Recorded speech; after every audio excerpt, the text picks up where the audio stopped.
अस्सलाम वालेकुम, क्या हाल है। उम्मीद है कि आप सब खैरियत से होंगे। तो मैं आज आपके लिए बहुत ही अच्छी होम टिप्स लाई हूँ जिनसे आपको बहुत ही फ़ायदा पहुँचने वाला है। अब हम टिप्स की तरफ चलते हैं। तो सबसे पहली टिप जो है बहुत ही अच्छी है। आमतौर पर हमारे बिजली के बोर्ड गंदे हो जाते हैं, तो बिजली के बोर्ड को हम बिल्कुल तवज्जो नहीं देते। तो अब मैं आपको बताऊंगी कि बिजली के बोर्ड आप कैसे साफ़ कर सकते हैं। आपने रिमूवर, जो आपके नेल पॉलिश वाला रिमूवर होता है, वो आपने लेना है। वो थोड़ा सा आपने कॉटन के साथ या कॉटन के कपड़े के साथ लगा लेना है। तो वो आपने वैसे तो हम गीला करके भी उस बोर्ड को साफ़ कर सकते हैं, लेकिन गीले करने से ये होता है कि हमें करंट लगने का बहुत ज़्यादा ख़तरा होता है। तो अब आपने इसको थोड़ा थोड़ा लगाते जाना है रिमूवर के साथ कॉटन को, और उसके बाद आपने या कॉटन का कपड़ा ले लेना है। तो उसको लगा के आपने लगाते जाना है, तो ये साफ़ होता जाएगा। आप लोगों ने एक मरतबा रिमूवर से सारा साफ़ कर लेना है उसे कॉटन लगा वाले कपड़े के साथ। तो फिर आपने थोड़ा सा रुक जाना है, फिर सूखे कपड़े से देख लेना है जो दाग बाकी हैं। तो फिर आपने दोबारा जो है वो कॉटन वाला जो कपड़ा था उसके साथ रिमूवर लगा के तो फिर आपने दोबारा साफ़ करना है। और फिर भी आपके दाग रह जाएं तो फिर आपने थोड़ी देर के बाद आपने दागों को देखना है। जहाँ जहाँ रह जाते हैं वहाँ दोबारा आपने कॉटन वाला कपड़ा जो है वो इस्तेमाल करना है। तो करते जाएंगे तो इंशाल्लाह आपके दाग जो हैं वो आसानी से साफ़ हो जाएंगे। वैसे तो हम गीले कपड़े से इसे साफ़ कर सकते हैं, लेकिन बहुत ज़्यादा करंट का ख़तरा होता है। तो लकड़ी को या हाथ रख लें तो इससे आपको करंट का ख़तरा भी नहीं होगा। तो रिमूवर के साथ भी गीला करना भी है, लेकिन कपड़े को ज़्यादा गीला नहीं करना। तो ये देखें, साथ आप देख सकते हैं कि कितनी मैल कुचैल निकली है। अब हम अपनी नेक्स्ट टिप की तरफ चलते हैं जो कि बहुत ही अच्छी है।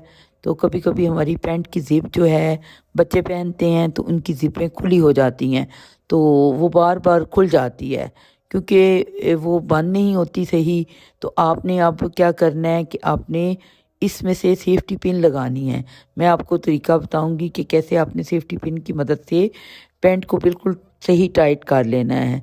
तो आपने सेफ्टी पिन को उसके ज़िप के कोने से, जो ज़िप वाला है वहाँ से लेना है और बटन के साथ लगा लेना है। तो उसके बाद इसका बटन बंद कर लेना है। तो अब आप देखेंगे कि पैंट जो है वो आराम से आपको पूरी आ जाएगी। तो ये पिन लगाई है मैंने, सेफ्टी पिन, तो आप देख सकते हैं। तो इस तरह आपने भी कर लेना है, तो आपकी जो है पैंट खुली नहीं होगी। अब हम अपनी अगली टिप की तरफ चलते हैं जो कि बहुत ही अच्छी है, तो आपके लिए बहुत ही फ़ायदेमंद है। हम आम तौर पर जब मटर, बाज़ वक़्त हमारे पास ज़्यादा मटर आ जाते हैं, 1 किलो आ गए, 2 किलो आ गए, तो फिर हम परेशान हो जाते हैं कि अब हम मटर कैसे निकालें।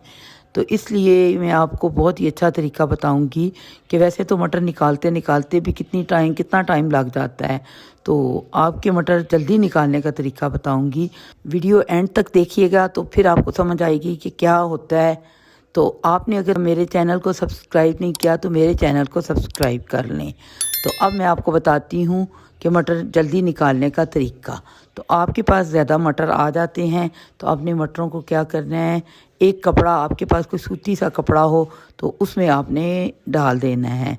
तो फिर आपने डालने के बाद मटरों को, कपड़े को बंद कर देना है, कपड़े को मतलब दोहरा कर देना है, जैसे कि मैं कर रही हूँ इस तरह कर लेना है। अब हमारा नेक्स्ट स्टेप है कि हमने इस्त्री चला लेनी है और इस्त्री को तेज़ गरम कर लेना है। अच्छा गरम हो जाएगी तो उसके बाद हमने इसके ऊपर फेरनी है। इस्त्री इस तरह नहीं है कि सख्ती से नहीं फेरनी, हल्की हल्की इस्त्री आपने फेरते जाना है। तो आप इसलिए नहीं सख्ती से फेरनी क्योंकि इस तरह आपके मटर गल सकते हैं, ख़राब हो सकते हैं, फिस सकते हैं। तो आपने ऐसे ही हल्की हल्की आपने फेरती जाना है इस्त्री। तो जब तक आपने फेरते जाएंगे तो आप देखें जो जगह रह जाएगी वहाँ पे आपने फेरनी है इस्त्री। उसके बाद आपके मटर देखें कितनी आसानी से मिनटों में निकल जाएंगे। इतनी देर तक आपने इस्त्री करते रहना है जब तक आपके मटरों में से धुआं ना निकलने लग पड़े। आपने देखना है कपड़े को उठा के कि आपके मटर अच्छी तरह गर्म हो गए हैं अंदर से भी, तो अंदर से धुआं निकलने लग पड़ेगा, फिर आपने बस कर देना है। यहाँ पे आप देख सकते हैं कि धुआं निकलना शुरू हो गया है और अब हमने बस कर देना है। तो इसके बाद हम अगले स्टेप की तरफ चलते हैं। आपने बाउल में पानी ले लेना है। तो बाउल में पानी हमने इसलिए डाल लिया है कि हमारे मटर जब हम छीलने लगे तो इधर उधर ना बाहर ना निकलें। तो आपने देखना है कि अब मटर मिनटों में निकल रहे हैं, तो आपने बस एक ही हाथ से मटर निकल जाएंगे, तो बहुत ही आसानी होगी आपको मटर निकालने में। इस तरह आपका बहुत सा कीमती वक्त बच जाएगा।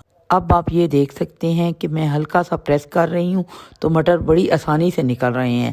बेशक आप एक ही हाथ से निकालें तो सारे मटर मिनटों में निकल रहे हैं। तो इसी तरह आपने जल्दी जल्दी मटर निकाल लेने हैं। अब आप देख सकते हैं कि मैंने कितनी आसानी से इतनी जल्दी जल्दी मटर निकाल लिए हैं। तो इसी तरह आपने भी ऐसे ही करना है। अब हम अपनी नेक्स्ट टिप की तरफ चलते हैं, जो कि बहुत ही फ़ायदेमंद है, वो भी मटरों के मुतालिक ही है। बाज़ वक़्त हमारे घर में कोई भी सब्ज़ी लाने वाला नहीं होता, तो हम ज़्यादा से मटर एक ही मरतबा मंगवा लेते हैं। तो मटर आपने इकट्ठे करके निकाल लेने हैं।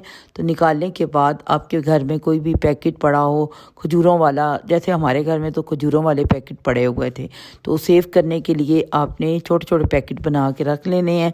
तो बड़ा पैकेट भी बेशक बना के रख लेते हैं। तो वो ये होता है कि बाज़ वक़्त आपने पास्ते वगैरह में या कभी चावलों में डालने हों तो एकदम से आपके पास टाइम नहीं होता, या आपके घर में लाने वाला नहीं होता, मटर लाने वाला या सब्ज़ी लाने वाला कोई नहीं होता, तो आपके घर में निकले पड़े हुए हों और आपने फ्रिज में रख देने हैं, फ्रीज़र में रख देने हैं, तो ये आपके मटर बड़ी दिनों तक महफूज रहेंगे और इसका जायका बिल्कुल भी ख़राब नहीं होगा। तो इस तरह बाज़ वक़्त लोग गर्मियों में भी मटर के पैकेट बना के रख लेते हैं, तो बिल्कुल ये ख़राब नहीं होते। तो इनको इस्तेमाल करने के लिए मटर कीमा बना लिया या मटर कभी आलू बना लिया, तो ये बहुत अच्छे तरीके से जो हैं वो हमें बिल्कुल वैसे तरोताज़ा मिलेंगे। उम्मीद करती हूँ कि आपको ये मेरी चुनी मुनी सी टिप्स पसंद आई होंगी, और जो कोई भी आपको फ़ायदे की बात बताता है उसे सपोर्ट किया करें और मेरे चैनल को सब्सक्राइब करें। अल्लाह हाफिज़।